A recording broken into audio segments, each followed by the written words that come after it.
Ano ang impeachment?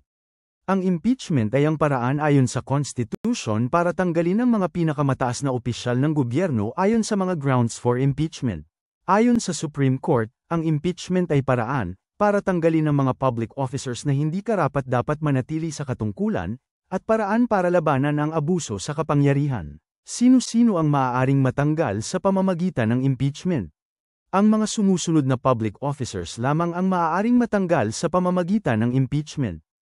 Ang presidente, ang vice-presidente, ang mga justices ng Supreme Court, ang mga commissioners ng mga constitutional commissions, na kinabibilangan ng Civil Service Commission, Commission on Elections, at Commission on Audit, at ang Ombudsman.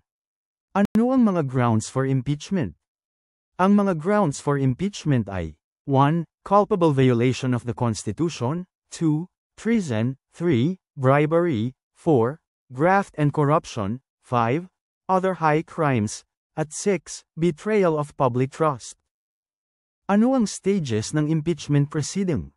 Ang impeachment proceeding ay may dalawang stages. Una, ang initiation by the House of Representatives, at pangalawa, ang trial by the Senate Impeachment Court. Sa initiation stage, ang House of Representatives ay magboboto, base sa impeachment complaint, kung i-impeach or hindi ang public officer. Kung at least 1/3 ng lahat ng miyembro ng House of Representatives ay bumoto in favor sa impeachment, ang impeachment complaint ay magiging articles of impeachment, at ifa-forward ito sa Senado para sa trial.